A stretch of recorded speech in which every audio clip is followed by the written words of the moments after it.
हम 2 बहनें थीं, एक ही आँगन में पल बढ़कर जवान हुई थी, एक ही माँ की ममता में ढली, एक ही छत के नीचे सोई। लेकिन हमारी सोच, हमारे रास्ते, हमारे चाल-चलन में ज़मीन-आसमान का फ़र्क था। मैं बचपन से ही पर्दे में रहने वाली, निगाहें झुकाकर चलने वाली, किताबों में अपना जहाँ ढूँढने वाली लड़की थी। मैंने पूरा कलाम पाक अपने सीने में महफ़ूज़ कर रखा था। अब्बू की आँखों का सुकून थी, उनकी दुआओं का नतीजा थी। सुबह स्कूल फिर मदरसा, बस यही मेरी दुनिया थी। गाँव की गलियों ने आज तक मेरा चेहरा तक नहीं देखा था। लोग सिर्फ मेरा नाम जानते थे, पहचान नहीं। लेकिन मेरी बड़ी बहन हवा की तरह रहती थी, खुली बेपरवाह, सजने-संवरने की शौकीन, टीवी और सोशल मीडिया में चमक अपने ख्वाब बुनने वाली। उसे पर्दा कैद लगता था और मुझे पर्दे में ही आज़ादी मिलती थी। अबू मस्जिद के इमाम थे, उनकी इज्जत हमारे सिर का ताज थी, मगर बहन घर से नकाब पहनकर निकलती और गली का मोड़ आते ही उसे उतारकर अपने बस्ते में रख देती। शायद उसी मोड़ पर हमारी किस्मत भी मुड़ जाती थी। किसी की नज़र, किसी की बात, किसी की चाहत कब तूफान बन जाती है, ये हम समझ ही ना पाए। और फिर एक दिन बहन की छोटी-सी लगने वाली गलती ने पूरे खानदान की नींव हिला दी, उँगलियाँ उठी, फुसफुसाहटें दहाड़ों में बदली। और जो लोग हमें दुआ देते थे, वही हमें देखने से कतराने लगे। बेगुनाह थी, मगर बेगुनाही का गवाह कौन बनता? जब इल्ज़ाम घर के अंदर से निकला हो। आज मैं भी उसी मुकाम पर खड़ी थी, जहाँ से वापसी का रास्ता नहीं दिखता था। मेरी हर हिफाज़त, हर सजदा, हर सब्र किसी और के फैसलों की आग में जल चुका था। और तभी मेरी टूटी हुई दुनिया में एक नज़र दाखिल हुई, ऐसी नज़र जिसमें सवाल नहीं थे, इल्ज़ाम नहीं थे, बस दर्द को समझ लेने की खामोश मोहब्बत थी। उसने मुझे गुनहगार नहीं समझा, उसने मेरी खामोशी पढ़ ली, जैसे मेरे दिल के पन्ने हवा से खुल गए हों। उसकी मौजूदगी ने पहली बार एहसास दिलाया कि शायद बर्बादी के बाद भी ज़िंदगी ख़त्म नहीं होती। शायद कोई होता जो आपकी राख में भी आपको तलाश लेता। मगर उस मोहब्बत तक पहुँचने की कीमत क्या थी? मेरी बहन की कहानी क्या थी? और मैं यहाँ तक कैसे पहुँची? ये सब आपको बताएगी हमारे घर की नौकरानी सुहानी, जिसने सब कुछ अपनी आँखों से देखा, मोहब्बत को जन्म लेते भी और इज़्ज़त को बिखरते भी। सुहानी का चेहरा घूंघट में छुपा हुआ था और वह बुरी तरह से सिसकियों से रो रही थी। लेकिन उस वक्त वह 16 साल की लड़की पर किसी को भी तरस नहीं आ रहा था।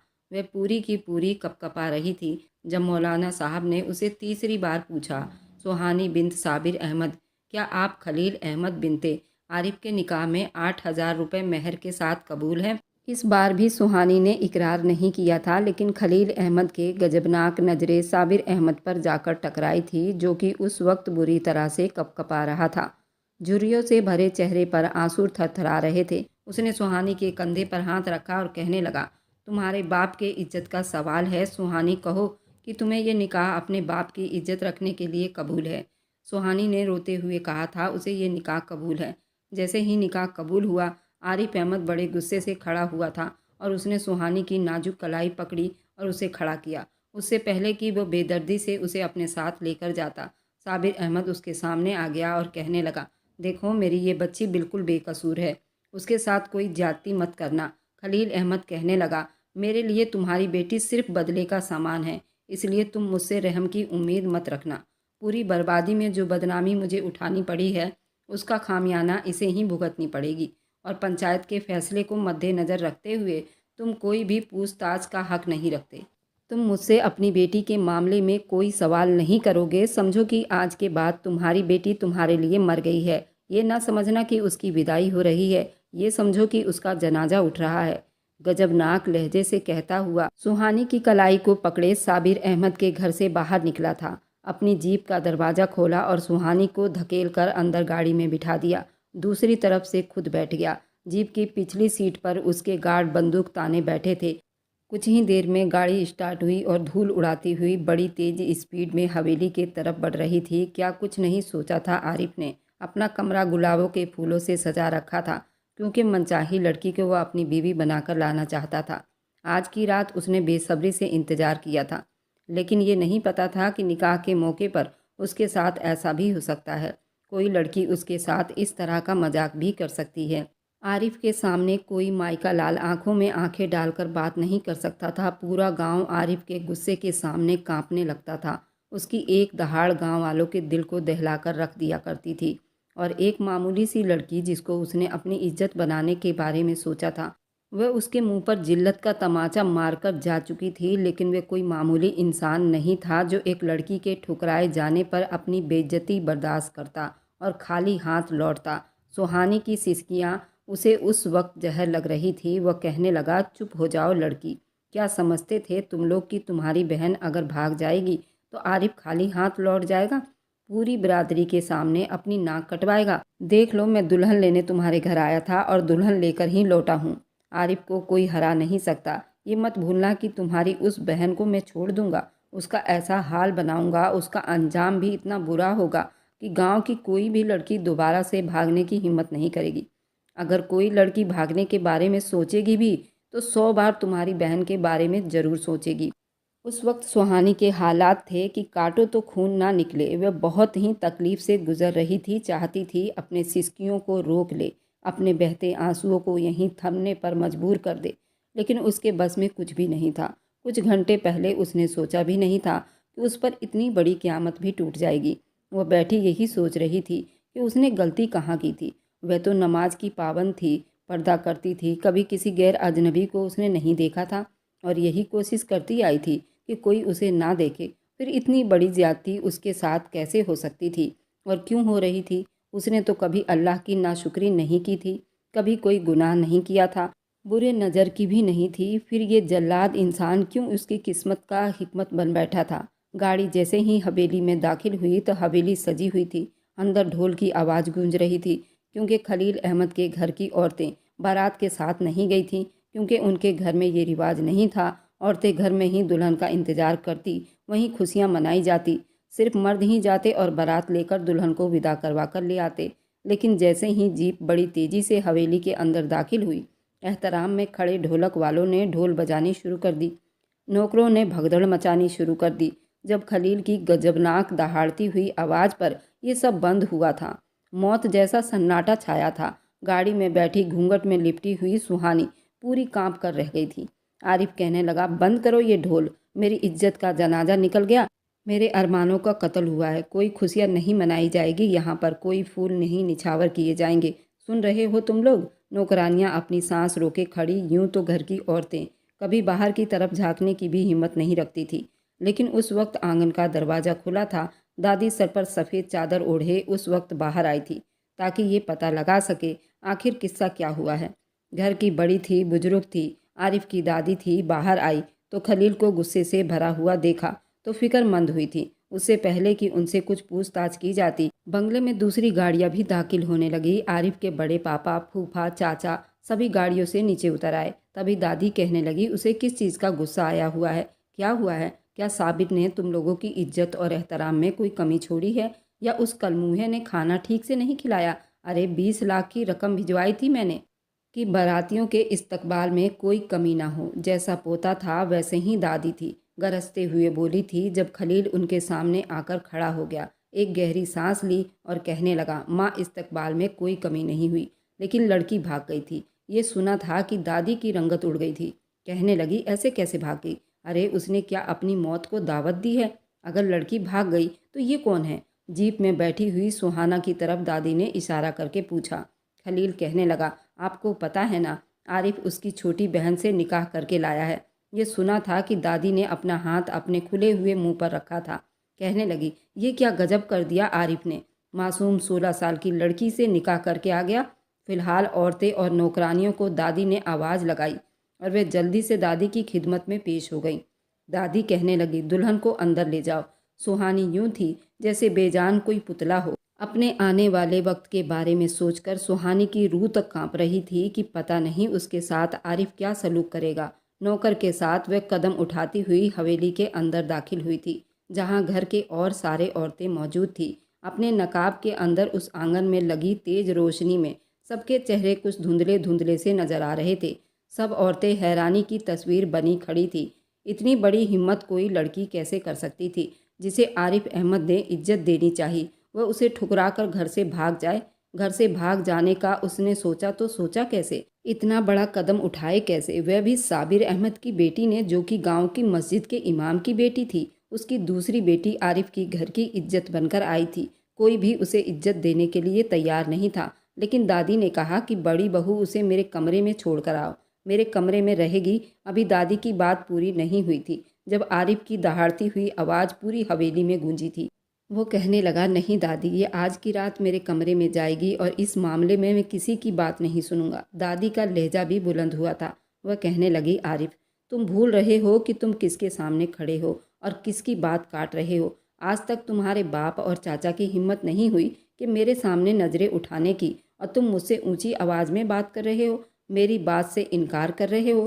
क्या तुम्हारी नज़र में मेरी कोई औकात नहीं, कोई अहमियत नहीं? आरिफ कहने लगा, मैं इस वक्त बहुत गुस्से में हूँ दादी, मैं गुस्से से पागल हो रहा हूँ, इसलिए मेरे और इस लड़की के बीच में मत आओ। जो भी आज मेरे इस लड़की के बीच में आएगा, मैं उसका लिहाज बिल्कुल भी नहीं करूँगा। खलील अहमद दौड़कर अपने माँ के पास आया।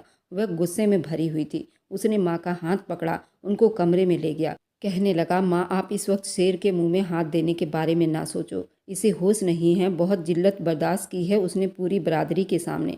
हमारे साथ बहुत बड़ा धोखा हुआ है, इसलिए उस लड़की के साथ जो करे वह कम है। इस वक्त आप कुछ न कहें तो अच्छा होगा। बाकी मेरा आपसे वादा है कि आरिफ आपसे अपने रवैये के लिए माफ़ी ज़रूर मांगेगा। दादी कहने लगी, उस लड़की का कोई कसूर नहीं है, कसूर उसकी बहन का है, उसे हम पूरी सज़ा देंगे। वह कहने लगा, जब वो मिलेगी तो इबरतनाक अंजाम देना पड़ेगा, वरना हर लड़की हमारे सामने सर उठाएगी और यही हरकत करेगी। लेकिन बख्शी ये लड़की भी नहीं जाएगी, क्योंकि अगर एक बहन भागी है तो दूसरी बहन का हाथ भी इसमें ज़रूर होता है। वह लड़की अकेली इतनी बड़ी हिम्मत नहीं कर सकती थी।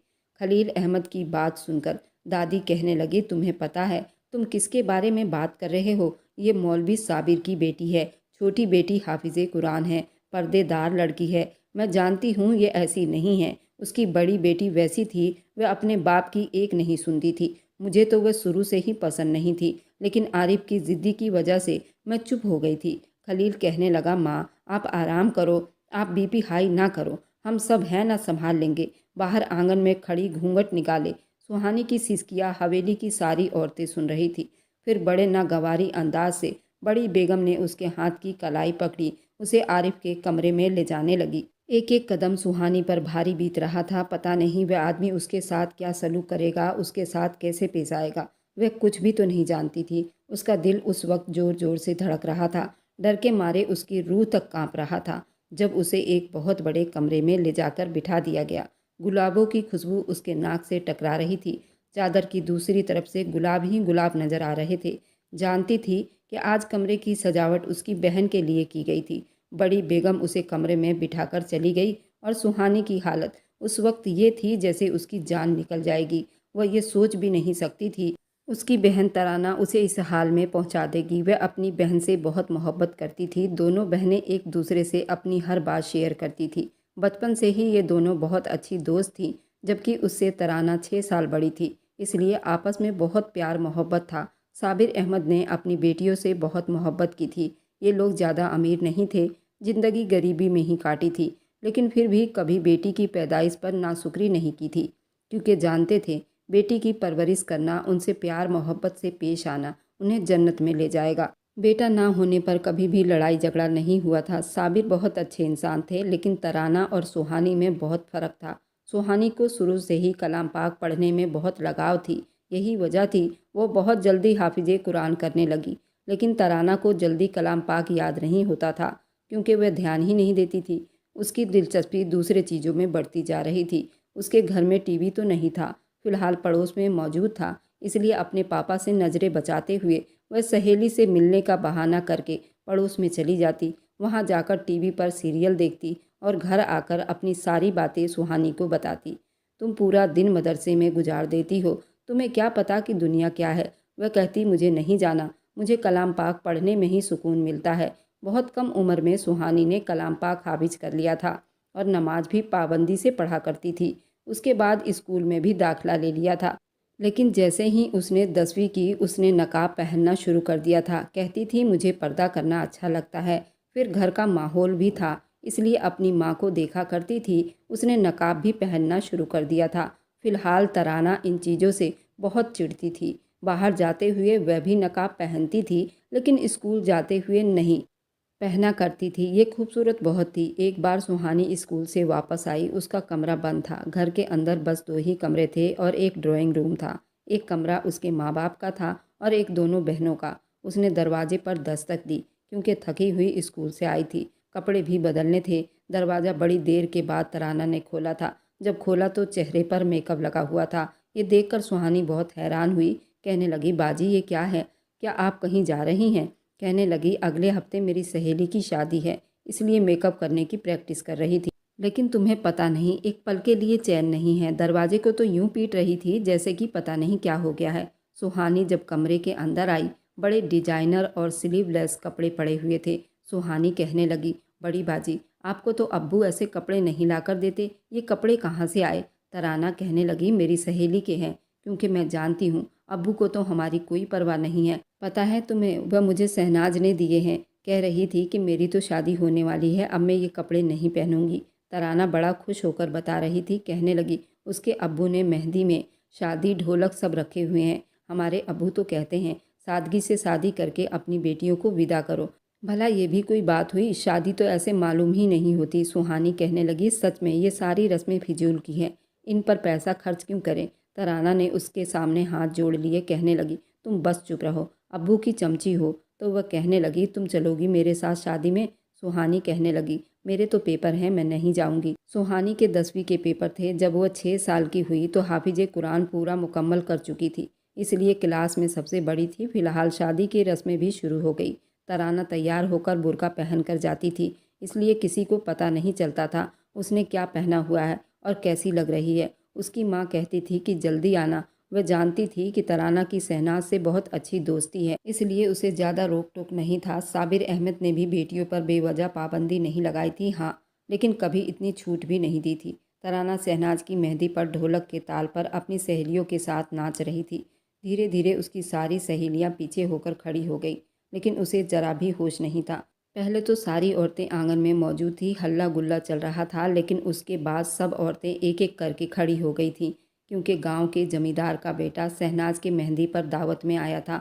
अंदर भी जा चुके थे, जबकि शहनाज के छोटे भाई ने आवाज़ भी लगाई थी, लेकिन वह अपने नाचने में इस तरह मगन थी, इस बात का होश नहीं था। वह नाचते नाचते जाकर आरिफ से टकराई थी। तभी आरिफ की नज़र तराना पर पड़ी, उसे गिरने से बचा लिया था। जब तराना की नज़रें सामने आदमी पर पड़ी जिसकी बाहों में वह गिर चुकी थी, तो वह पूरी तरह से घबराई थी, क्योंकि वह जमींदार का बेटा आरिफ अहमद था, जो उसे बड़ी दिलचस्पी से देख रहा था। तराना ने जल्दी से अपने आप को संभाला और उसके हाथों को अपनी कमर से पीछे किया, फिर अंदर की तरफ दौड़कर भाग आई। शहनाज और दूसरी सहेलियों को कहने लगी, क्या तुम लोग मुझे बता नहीं सके थे? उसकी सहेलियां हंस रही थी। कहने लगी, तुम्हें होश ही कब होता है? तुम तो जब नाचती हो तो बस आगे पीछे कुछ नहीं देखती। सबको लगा कि बात यहीं पर ख़त्म हो गई है, लेकिन ऐसा नहीं था। ये सिलसिला तो जैसे चल निकला था। एक बार आम के बाग में अपनी सहेलियों के साथ आई थी। तराना बुरी लड़की बिल्कुल भी नहीं थी, बस थोड़ी चंचल थी। अभी भी कमर पर दुपट्टा डाले वो पेड़ पर चढ़ी हुई थी। उसकी सहेलियाँ कह रही थी, तराना, वह जो बीच में पका हुआ आम है ना, उसे तोड़ दो। तराना कहने लगी, अच्छा ठीक है। कहते कहते वह काफ़ी ऊपर चढ़ गई थी। काफ़ी बड़ा घना पेड़ था। वह आम को तोड़कर नीचे फेंक रही थी और उसकी सहेलियाँ सारे आम उठाकर अपने अपने दुपट्टे में भर रही थी। अचानक वहाँ पेड़ पर बीचों बीच गिरगिट नजर आ गया, जो काफ़ी बड़ा था और सुर्ख काले रंग का था। ये देखकर तराना चिल्लाने लगी। वहीं बाग में आरिफ भी मौजूद था, जो एक लड़की के चीख सुनकर उस तरफ जाने लगा। ये बाग उसी का था और बिना इजाज़त के भी लड़कियाँ चोरी छुपे आम तोड़ने के लिए आती थी। जब आरिफ को वहाँ आते देखा तो सारी लड़कियां बाग से बाहर भाग गई थी, लेकिन जहां तराना पेड़ पर चढ़ी हुई थी, टहनी पर गिरगिट उसके इतने पास आ गया था, वह नीचे नहीं उतर सकती थी। वह काफ़ी ऊपर चढ़ी हुई थी। समझ नहीं आ रही थी वह कहाँ से नीचे उतरे। सामने से गिरगिट को अपनी तरफ बढ़ता देखकर वह चिल्लाई जा रही थी। जब आरिफ की नज़र उसके पैरों पर पड़ी, जिसने आरिफ का नींद और चैन सब कुछ चुरा लिया था। उसने शहनाज के मेहंदी के फंक्शन में उसको देखा था, तब से उसका दीवाना हो गया था। जबकि उस बाग में माली भी मौजूद था। तराना को देखकर कहने लगा, ये तो साबिर इमाम की बेटी है, यहाँ क्या कर रही है? मस्जिद में हर तकरीर में बाप नेकी का बयान सुनाता रहता है और बेटी यहाँ चोरी कर रही है बिना इजाज़त के। आरिफ अहमद के बाग के फल तोड़ रही है। आरिफ ने गुस्से से मालिक को बोला था, तुम यहाँ से जाओ, वह मेरी मुजरिम है, उसे सज़ा भी मैं खुद दूंगा। माली वहाँ से जा चुका था। तराना को घबराता हुआ देखकर कहने लगा, क्या हुआ तुम्हें? वह कहने लगी, यहाँ पर गिरगिट है और वो मेरी तरफ बढ़ रहा है। मुझे बहुत डर लगता है। प्लीज़ आरिफ साहब मेरी मदद करो। उसने ये बात कही थी। आरिफ ने अपनी शॉल उतारकर एक तरफ रखी और वह भी पेड़ पर चढ़ गया जहाँ वह मौजूद थी। सामने गिरगिट को देखकर उसने टहनी को जोर से हिलाया तो वह गिरगिट दूसरी तरफ चला गया। तब जाकर तराना को राहत मिली थी। फिर उसने अपना हाथ तराना की तरफ बढ़ाया, कहने लगा, आओ तुम्हें नीचे उतारने में तुम्हारी मदद कर दूँ। तराना ने अपना नाजुक हाथ उसके तरफ बढ़ाया था और बड़ी सावधानी से उसे नीचे उतारा था। जैसे वह नीचे उतरी, काफ़ी शर्मिंदा शर्मिंदा लग रही थी। कहने लगी, आरिफ जी, मैं यहाँ नहीं आ रही थी, मेरी सहेलियाँ मुझे खींच कर लाई थी। उन्होंने कहा था कि 2-4 आम तोड़ दो, लेकिन देखो मेरे हाथ में कुछ भी नहीं है। मैंने कुछ भी नहीं चुराया, मैं बिल्कुल बेकसूर हूँ। तराना ने बड़ी मासूमियत से अपनी सफाई पेश की थी। फिर अपने कमर में से दुपट्टा खोलकर सर पर ओढ़ लिया था, क्योंकि आरिफ की तीखी नज़र उस पर थी। वह कहने लगा, चोरी तो तुमने नहीं की। वह एक एक कदम चलता हुआ उसके तरफ आ रहा था। वह एक एक कदम पीछे हो रही थी। वह कहने लगी, अल्लाह पाक की कसम, मैंने एक भी आम नहीं चुराया। आप मेरी तलाशी ले लो। उसके आगे बढ़े हुए हाथ अपने हाथ में लेकर कहने लगा, उस दिन अकबर चाचा की बेटी शहनाज के मेहंदी वाले दिन तुम बहुत खूबसूरत लग रही थी। उस दिन तुमने मेरा दिल चुरा लिया था। तराना हैरान थी। उसने कभी सोचा नहीं था कि जमींदार का बेटा उससे यूं इजहार मोहब्बत करेगा। तराना ने जल्दी से अपने हाथ छुड़वाए और बाग से भागती हुई अपने घर चली आई थी, लेकिन घर आकर किसी को ये बात नहीं बताई। तराना की बचपन से ही अपनी बुआ के बेटे से शादी तय थी।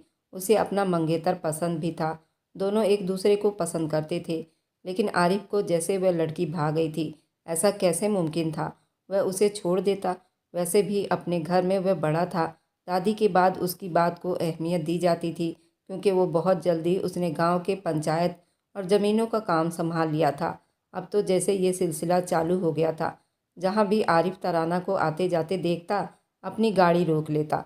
उसे कहता, बैठो, मैं तुम्हें तुम्हारे घर छोड़ देता हूँ। लेकिन तराना उसके इरादे को अच्छी तरह समझ गई थी, इसलिए उसने साफ मना कर दिया था। वह कहती थी कि आप मेरा रास्ता मत रोको।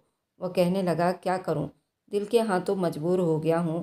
तराना ने कहा, देखिए, मैं आपसे मोहब्बत नहीं करती, इसलिए मेरा पीछा छोड़ दो।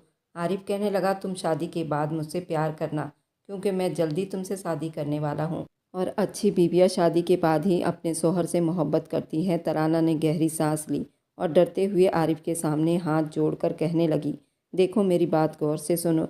ये जितना जल्दी हो सके अपने दिल में बैठा लो कि मैं अपने बुआ के बेटे मुबीन को पसंद करती हूँ और बचपन से मेरा उसके साथ रिश्ता तय है। हम दोनों एक दूसरे से मोहब्बत भी करते हैं और शादी भी मेरी वहीं होगी। ये सुनकर आरिफ ने अपनी गाड़ी का दरवाज़ा खोला और बाहर निकल आया और तराना के सामने खड़ा हो गया।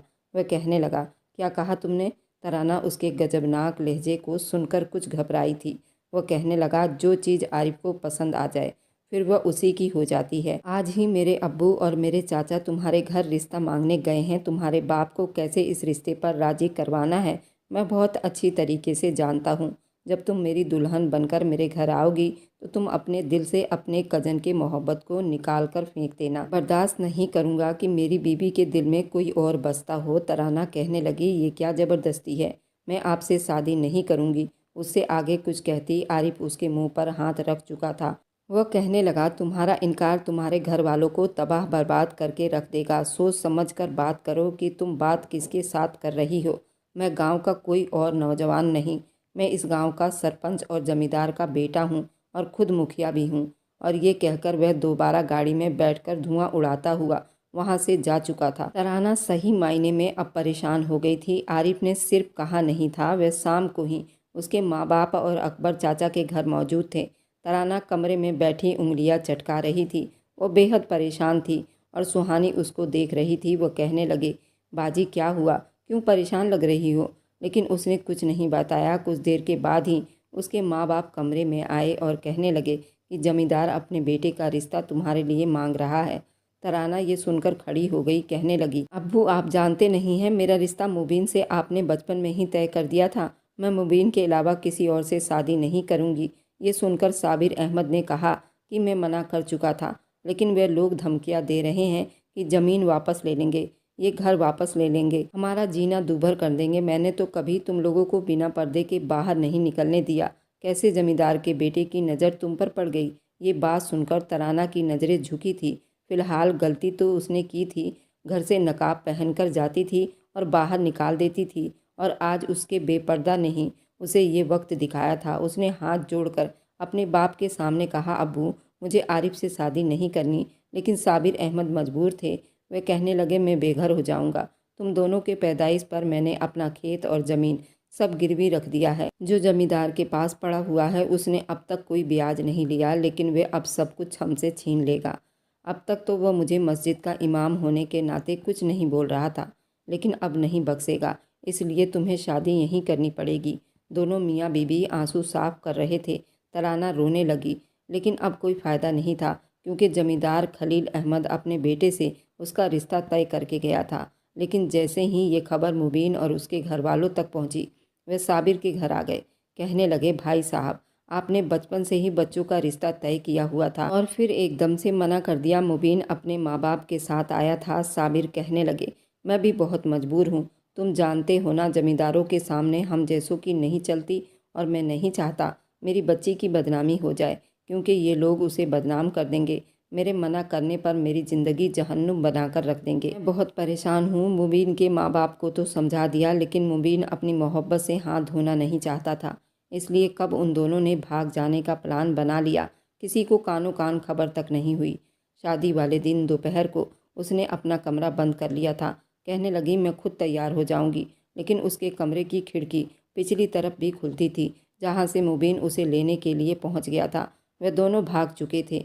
जब तक बारात आई तब तक वे लोग शहर जाने वाली बस में बैठ चुके थे, लेकिन जब बारात के आने के बाद तराना के कमरे का दरवाज़ा खोलने की कोशिश की गई तो दरवाज़ा अंदर से लॉक था। मजबूरन दरवाजे को लात मारकर खोला गया। वह कमरे में नहीं थी, बस एक खत लिखा था, मुझे ढूंढने की कोशिश मत कीजिए, और मैं मुबीन के साथ बहुत दूर जा रही हूँ, क्योंकि मेरा रिश्ता मेरे माँ बाप ने इसी से तय किया था। मैं जमींदार के शान शौकत का निशाना नहीं बन सकती। ये मेरा जायज़ हक है। ये खत पढ़कर दोनों मियाँ बीवी सर पकड़कर बैठ गए, रोने लगे। बात बाहर तक जा चुकी थी। ये खबर जब खलील अहमद और उसके बेटे आरिफ तक पहुंची तो क़यामत बर्पा हो गई थी, क्योंकि बिरादरी के बड़े बड़े बुजुर्ग भी साथ आए हुए थे। दूसरे गांव से भी काफ़ी जमींदार आए थे। उन सब के सामने आरिफ को यह अपनी सबसे बड़ी बेइज्जती लगी थी। वह कमरे में आया, तराना का खत पढ़कर फाड़ कर फेंक दिया। फिर कहने लगा, जिंदा नहीं छोड़ूंगा उसे। वह पाताल में भी होगी, मैं उसे ढूंढ कर निकालूंगा, और जिस दिन मुझे मिल गई उस दिन उसका वह हसर करूंगा कि इस गांव की हर लड़की उसका अंजाम देखकर कांपेगी। लेकिन मैं यहाँ से खाली हाथ भी नहीं जाऊंगा। वह ये तो नहीं जानता था कि सुहाना कौन है, कैसी है, क्योंकि वह हमेशा पर्दे में रहती थी। बस उसे ये पता था कि साबिर अहमद की 2 बेटियां हैं। इसलिए उसने पंचायत बैठाई और फैसला भी अपनी मर्जी से सुना दिया। वह यहाँ से खाली हाथ नहीं जाएगा, और वह अपनी दुल्हन को विदा करवा कर लेकर ही जाना चाहता है। तराना भाग गई तो फिर साबिर अपनी दूसरी बेटी का निकाह उसके साथ करेगा। ये सुनकर तो सुहानी पर जैसे ये आसमान टूट पड़ा था। वह तो वैसे ही बहुत घबरा रही थी। वो बहुत कम उम्र की थी, अभी तो उसके 10वीं के पेपर भी रह रहे थे। लेकिन जो कुछ उसकी बहन ने किया था उसी के बदले में उसे जाना पड़ा। अब कमरे में बैठी पूरी तरह से डरी हुई थी। पता नहीं आरिफ उसके साथ क्या सलूक करेगा। आरिफ भी बड़े गुस्से वाले अंदाज में कमरे में दाखिल हुआ था। कमरे का दरवाज़ा भी बड़ी जोर से बंद किया था। जैसे जैसे वह कदम बढ़ा रहा था, उसके कदमों की आहट से सुहानी का दिल किसी ने मुट्ठी में जकड़ लिया था।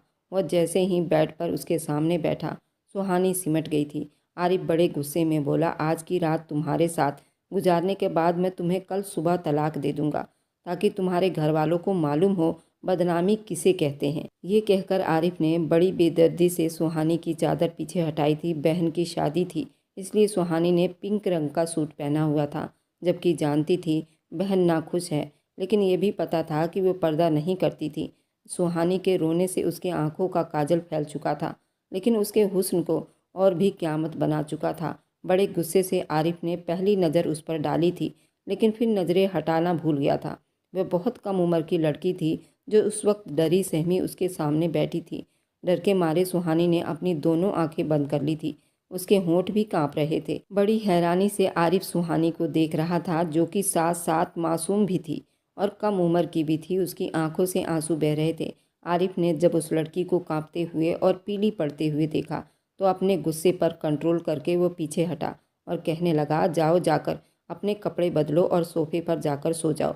ये सुनकर सुहानी को अपने कानों पर यकीन नहीं आया था। उसे तो लगा था कि आज पता नहीं वो बदले के तौर पर क्या जुल्म और सितम करेगा, लेकिन आरिफ ने उसे कुछ भी नहीं कहा। शायद उसको उसके कम उम्र पर रहम आ गया था। उसकी मासूम शक्ल देखकर वह ये समझ नहीं पा रही थी एकदम से उसे क्या हुआ था।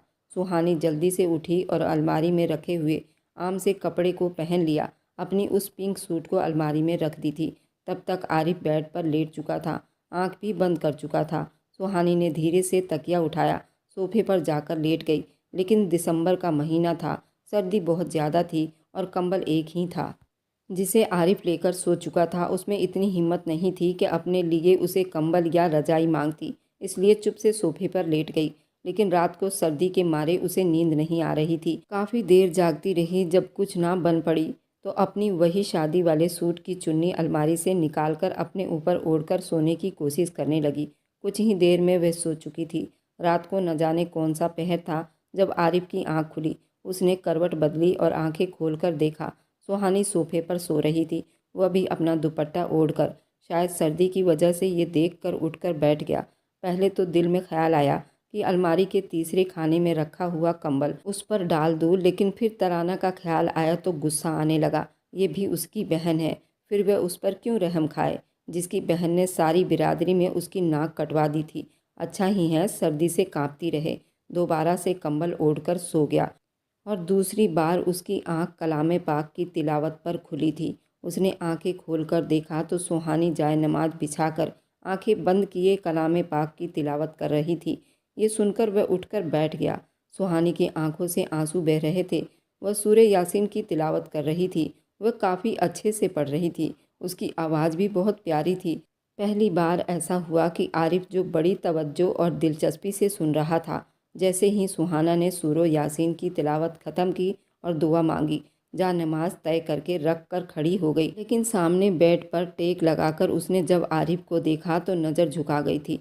आरिफ कहने लगा, तुम्हारी दुआएं तुम्हें इस जिल्लत से नहीं बचा सकती जो मैं तुम्हें देने वाला हूँ। रात को तो मैंने तुम्हें बकस दिया था, लेकिन ज़रूरी नहीं कि मैं तुम्हें रोज़ाना बकसता रहूँ। मुझे एक बार तराना के मिल जाने का इंतज़ार है। उसे उसकी सज़ा देने के बाद तुम्हें भी तलाक दे दूँगा। ये मत समझना कि तुम्हें बकस दूँगा या मैं तुम्हें अपनी बीवी बनाकर रखूँगा और इज्जत दूँगा। मैं ऐसा कुछ भी नहीं करूँगा। उसके लिए तुम्हारे ये वजीफ़े काम नहीं आएंगे। तुम्हारा घर नहीं बचेगा, तुम पर तलाक का धब्बा नहीं मिटेगा। वह कहने लगी, अगर मेरे अल्लाह ने मेरी किस्मत में ये सब लिखा है तो मैं रोक नहीं सकती। जिस तरह से निकाह को नहीं रोक पाई, क्योंकि अल्लाह ने आपको मेरे नसीब में लिख दिया था।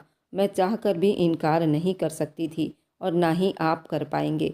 जो होना था हो गया। मेरी किस्मत में आपको लिख दिया गया था। अगर मेरे अल्लाह की मर्जी हुई तो ये रिश्ता भी मैं आखिरी सांस तक निभाऊंगी। अगर बदनामी ही मेरे नसीब में लिखी है तो मैं उसे रोक नहीं सकती। ये कहकर कमरे से बाहर जा चुकी थी और आरिफ को हैरान कर चुकी थी। कम उम्र की लड़की से इतनी बड़ी बात की उम्मीद नहीं रखता था। हवेली में सब औरतें फजर के बाद ही उठ जाती थी और नौकरानी भी, लेकिन मर्द अपनी मर्जी से उठने के मालिक थे। जब दादी ने सुहानी को सुबह सवेरे कमरे से बाहर देखा तो अपने पास बुला लिया। उस वक्त सिर्फ वही उठी हुई थी। नमाज पढ़कर कमरे से बाहर आई थी। सुहानी को आंगन के सोफे पर बैठा देखा तो अपने पास बुला लिया। वह खामोशी से दादी के पास आ गई और उन्हें सलाम किया। वह मासूम कम उम्र की लड़की पर उन्हें बहुत प्यार आ रहा था। दादी उसे अपने कमरे में ले गई, अपने बेड पर बिठाया और कहने लगी, मैं जानती हूँ आरिफ का गुस्सा बहुत तेज है, लेकिन वह भी बुरा नहीं है। उसने बेशक गुस्से और तैस में तुमसे निकाह किया है, लेकिन मैं जानती हूँ कि धीरे धीरे वह ठीक हो जाएगा। सुहानी ने दादी से कोई बात नहीं की। आरिफ का इरादा क्या है वह तो उसे रखना नहीं चाहता था। कुछ ही देर में बड़ी बेगम और छोटी बेगम भी जाग गई थी। जब सुहाना को दादी के कमरे में देखा तो सुहानी से कहने लगी, तुम बाहर जाओ, क्योंकि दादी नाश्ते के बाद आराम करेंगी। दादी का नाश्ता बड़ी बेगम ने ही दिया था। दादी को नाश्ता करने दो, उसके बाद दादी सोएंगी। सुहाना कमरे से बाहर आ चुकी थी। बड़ी बेगम साहिबा बड़ी गुस्से से उससे बात की। कहने लगी, तुम जैसे कमीने लोगों को मेरे बेटे ने इज्जत देना चाही थी। तुम क्या समझती हो कि मेरे बेटे के लिए रिश्तों की कमी थी? वह जिस लड़की पर हाथ रखता, जिस घर में हम रिश्ता लेकर जाते, वहीं हमें बड़ी इज्जत से रिश्ता मिल जाता। मेरे बेटे ने तो मोहब्बत में जात बिरादरी और हम लोगों को भी नहीं देखा और तुम्हारी कम अकल बहन को पसंद कर लिया। बड़ी इज्जत के साथ उससे शादी करना चाही, लेकिन वह कलमोही इस काबिल नहीं थी कि वह जमींदारों के घर की बहू बनती। सुहाना ने कहा, रिश्ते ज़बरदस्ती से नहीं किए जाते। आपके शौहर, आपके देवर ज़बरदस्ती मेरी बहन का रिश्ता मेरे माँ बाप से तय करवा गए थे। मेरी बहन की बचपन में ही मेरी बुआ के बेटे के साथ शादी तय की गई थी। मेरी बहन इस शादी के लिए राजी नहीं थी। वह बार बार कहती रही कि मुझे यहाँ शादी नहीं करनी, पर आपके शौहर और देवर ने मेरे बाप को धमकियाँ दी। ये सुना था कि एक जोरदार थप्पड़ बड़ी बेगम ने सुहानी के मुंह पर मारा था। वह कहने लगी, कमीनी, हमारे आगे जुबान चलाती है, तेरी जुबान खींचकर मुंह से निकाल कर बाहर फेंक दूंगी। तुम्हें इस घर में मैं कभी भी बहू की हैसियत से कबूल नहीं करूंगी। तुम एक गुलाम की तरह यहाँ पर ज़िंदगी बिताओगी। मैं अपने बेटे की शादी अपने भाई के बेटे से कर दूंगी, तुम्हारे सामने करूंगी। सुहानी कहने लगी, मुझे कोई एतराज़ नहीं, आप जहाँ चाहें अपने बेटे की शादी कर सकती हैं। बड़ी बेगम कहने लगी, जाओ, किचन में आज के बाद सारी नौकरानी का खाना और घर के लोगों का खाना तुम अकेली पकाओगी और कोई भी तुम्हारी मदद नहीं करेगा। सुहानी चुप्पी से किचन में चली गई, सबके लिए खाना बनाने लगी। पूरा दिन उसका किचन में ही बीतता था, क्योंकि सारे काम उसी ने किए थे। बड़ी बेगम आरिफ से भी कह चुकी थी, ये लड़की तुम्हारी पसंद की नहीं है, ना ही तुम्हें उससे मोहब्बत है, इसलिए हम जैसा चाहें उसके साथ सलूक करेंगे और तुम दूसरी शादी भी करोगे, वह भी मेरी भतीजी के साथ। आरिफ ने कोई जवाब नहीं दिया था। उसे तो सिर्फ तराना की तलाश थी। अपने बहुत से नौकर को उस काम पर लगा चुका था जहाँ तराना और उसके शौहर को दिखाई दें, पकड़कर हवेली लाई जाए। सुहानी सारे काम खामोशी से कर देती थी, लेकिन जैसे ही नमाज का टाइम होता था वह नमाज पढ़ने चली जाती। बड़ी बेगम को इस बात पर बड़ी गुस्सा आता। वह कहती थी, पहले काम करो फिर नमाज पढ़ो। वह कहने लगी, मेरा रब पहले है और दुनिया बाद में है। मैं नमाज नहीं छोड़ूंगी और दुनिया के काम के लिए अपनी नमाज कज़ा भी नहीं करूंगी। इस बात पर बड़ी बेगम ने उसे बहुत मारा था। कहने लगी, तुम्हारी जुबान बहुत चलती है। एक बार ये मंजर आरिफ ने भी देख लिया। उसकी माँ सुहानी को इस बात पर मार रही थी। वह पहले नमाज पढ़ना चाहती थी और घर के काम बाद में करना चाहती थी। ये देखकर उसे कुछ अफसोस हुआ था। वह जानता था कि वह नमाज की पाबंद है, क्योंकि सुबह सुबह उसकी आंख सुहानी के कलाम पाक की तिलावत से ही खुलती थी। पहली बार आगे बढ़कर उसने अपनी माँ का हाथ पकड़ा था और कहने लगा, क्यों मार रही हो आप इसे? सुहानी के चेहरे पर 5 उंगलियां छपी हुई थी और वह रो रही थी। बड़ी बेगम कहने लगी, तुम कौन होते हो पूछने वाला? मेरा हाथ छोड़ो, ये बदतमीज़ लड़की है। आरिफ कहने लगा, मुझे पता है उसने क्या किया है। क्या इसने आपसे बदतमीज़ी की है? इसे मैं खुद मारूंगा। मुझे बताइए इसका कसूर क्या है? बड़ी बेगम कहने लगी, कहती है पहले नमाज पढ़ूंगी फिर काम करूंगी। ये होती कौन है मेरा काम बाद में करने वाली? वह कहने लगा, ये तो कोई बुरी बात नहीं। अगर पहले नमाज पढ़ना चाहती है तो पढ़ सकती है, और मेरे ख्याल से हम भी मुसलमान हैं। इसे वक्त से नमाज पढ़ने से कोई नहीं रोक सकता। आप कल को अल्लाह के सामने क्या जवाब दोगी मम्मी? ये सुनकर बड़ी बेगम चुप सी हो गई थी। फिर उसने सुहानी से कहा, जाओ नमाज पढ़ो, बाकी काम बाद में कर लेना। वह जल्दी से उठकर कांपते हुए अपने कमरे में चली गई, क्योंकि बड़ी बेगम ने अपने पाँव की जूती से उसके पैरों को बहुत ज़ोर से दबाया था। फिर वह तड़प कर रह गई थी। आरिफ ने अपनी माँ से कहा कि आज के बाद उसे नमाज के लिए मत रोकना। पहली बार आरिफ को लगा कि उसके दिल में सुहानी के लिए हमदर्दी जागी है। रात को जब वो सोफे पर जाकर सोने के लिए लेटी तो आरिफ काफ़ी देर तक उसका चेहरा देखता रहा। उसकी रंगत पहले से बहुत ज़्यादा पीली पड़ चुकी थी, लेकिन आज तक उसने शिकायत नहीं की थी। आरिफ के हर चीज़ का ख्याल रखती थी। उसके कपड़े उसे प्रेस मिलते थे, उसके जूते हमेशा साफ करके खुद उसे पहनाती थी, उसके सर पर इज्जत की पगड़ी बांधती थी जो कि जमींदारों की शान होती थी। कोई शिकायत नहीं की थी। फिर कैसे मुमकिन था वह अपने दिल को सुहानी के लिए धड़कने से नहीं रोकता? सुहानी की जब सुबह तिलावत की आवाज़ आती तो उठकर बैठ जाता। पहली बार ऐसा हुआ कि वजू करके आया था। जैसे ही सुहानी जाए नमाज उठाने लगी तो वह कहने लगा कि बिछा ही रहने दो, मुझे नमाज पढ़नी है। आरिफ को पता ही नहीं चला था कब धीरे धीरे वो बदलने लगा था। नमाज भी पाबंदी से पढ़ने लगा। उसका ये बदलाव दादी को बहुत पसंद आया था। वह खुद भी सुहानी की बहुत तारीफ़ करती थी, उन्हें बहुत अच्छी लगती थी। हर वक्त सर पर दुपट्टा रखती थी, जुबान से हरदम तिलावत करती थी, साथ साथ घर के काम भी करती रहती थी।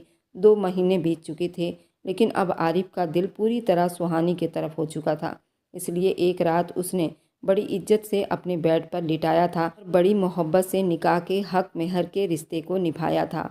लेकिन अगली सुबह ही उसे पता चल गया था मुबीन और तराना किस शहर में हैं। उनका पता लग चुका था। उस खबर ने पूरी हवेली में तहलका मचा दिया। दोनों पकड़े जा चुके थे, हवेली भी लाए जा चुके थे। जब सुहानी ने हाथ जोड़कर विनती की उसकी बहन को कुछ ना किया जाए, लेकिन आरिफ चुप था।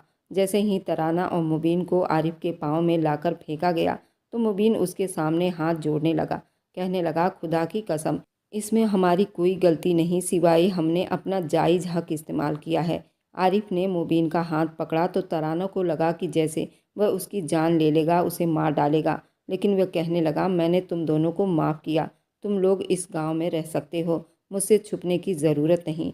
सब लोग आरिफ का फैसला सुनकर जितना भी हैरान होते उतना ही कम था। उसके बाद खलील अहमद ने पूछा कि तुमने माफ़ क्यों किया? वह कहने लगा कि मेरी किस्मत में सुहानी थी। अबू, पता नहीं मेरी कौन सी नेकी का फैसला मुझे सुहानी की सूरत में मिला है। इसकी खिदमत और मोहब्बत और इसके दीदार ने मुझे बदल कर रख दिया है। दिल में किसी के लिए कोई भी नफ़रत नहीं है। मैं समझ गया हूँ कि रिश्ते ज़बरदस्ती नहीं किए जाते। जो किस्मत में होता है वही हमारे लिए बेहतर होता है, और सुहानी मेरे लिए हर लिहाज से बेहतर है। अगर आज की कहानी ने आपके दिल के किसी कोने को छू लिया हो तो आगे आने वाली रोमांच से भरी दिलचस्प कहानी के सफ़र में मेरे साथ बने रहने के लिए मेरे चैनल को लाइक सब्सक्राइब ज़रूर करते जाएं।